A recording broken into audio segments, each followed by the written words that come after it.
Hello, today is Monday, August 18th, and welcome to episode 490 of Fault Lines, the National Security Institute's podcast that gets you quickly up to speed 3 times a week on the national security and foreign policy debates shaking up America. I'm Jessica Jones, and I'm joined today by two NSI senior fellows, Amy Mitchell and Bishop Garrison. All right, we're talking about some recent developments. I guess we can call them developments in the Russia-Ukraine conflict. The war in Ukraine is now in its fourth year, and the focus today shifts to Washington. As most folks know, President Trump met with Vladimir Putin in Alaska on Friday, but those discussions ended without a ceasefire.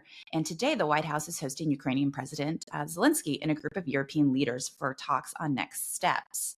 Reports indicate that the U.S. has moved away from a ceasefire first approach, which President Trump had been emphasizing last week, and now is signaling towards a broader peace deal, something that Moscow has been favoring. Trump's special envoy to Russia, Steve Witkoff, says that the U.S. and Russia discussed robust security guarantees for Ukraine, which is something new, potentially something like Article 5 in NATO, but details have yet to been shared. The schedule today, per current reporting, is a bilateral between President Trump and Zelensky first, followed by an expanded session with European leaders. All of this, though, follows, intense Russian strikes last night into Ukraine. So there, no peace yet. Okay, folks. So I want to get everyone's take on both what happened in Alaska on Friday and what we think might happen here in DC today. Okay, Bishop, I'm going to turn first to you. Was this summit, was something accomplished? Was something not? How did the conflict change, if anything? Okay, I think it's completely unclear at this point what exactly was accomplished by the summit. One thing I will say that I view, and I think a lot of other national security professionals will view as a positive, is it at least seems as though the president understands the danger that President Vladimir Putin now presents. It seemed as though by the end of it, they were a bit less chummy. He walked away understanding that he was not going to get a ceasefire. He was not going to get any type of agreement that was going to be positive for Ukraine, or bring about any end to hostilities there. So that in and of itself, just coming to that realization, is a good thing. The negatives, however, that impact this are it gave Vladimir Putin the type of platform to try to legitimize what has been an illegal invasion of another country. He gets the opportunity to say, oh, we have to find a peace accord and you have to give up these things. Ukraine doesn't need to give up anything. You're in their country illegally and you've been occupying their land illegally. You need to get out and give them back their land. So that's a piece of this. One thing I'll say about today with President Zelensky being in town, as well as hearing from European leaders, is that we may see a shift here in which more European allies, more NATO leaders step up and say, we're going to take over support of Ukraine at this moment. We're going to be the ones to help continue to navigate and negotiate this. As you mentioned, another dozen or so people were injured last night, to include at least I saw one 13-year-old girl in critical condition, some others as well. And this is after supposedly we just had a peace talk only a few days ago. So this is going to continue until a group of countries, an alliance, comes in and pushes back on Russia and says enough is enough. I hope and I believe that Ukrainian membership in NATO is still on the table, and attempting to get Russia out of Crimea and out of these other regions is illegally occupied is going to be pivotal moving forward. Amy, what do you think about kind of literally the red carpet treatment that Vladimir Putin got, about kind of a new development, potentially American security guarantees for Ukraine? What do you think of Alaska in today's meeting? So I always like to read the comments on editorials and news reports. And the overriding feeling from the American public was this was humiliation for President Trump.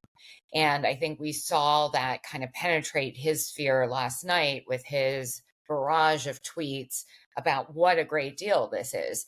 And, Secretary Rubio, National Security Advisor Rubio, yesterday was pressed on this issue on the morning shows.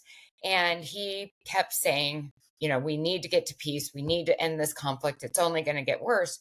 But really, what does that amount to? It's peace at any cost. We're talking about 20% of Ukraine's territory.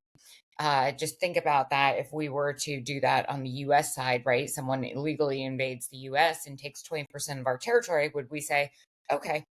And going to Bishop's point, I think, Europe has had the chance for the last, we're in August, 7, 8 months to step forward. And it is my hope that today they actually do and come up with some type of plan together that they present to the president to say, hey, we're going to take this on. We're going to do this. It's really kind of a shame that Europe hasn't done that yet, because they have been given opportunity again and again to do that.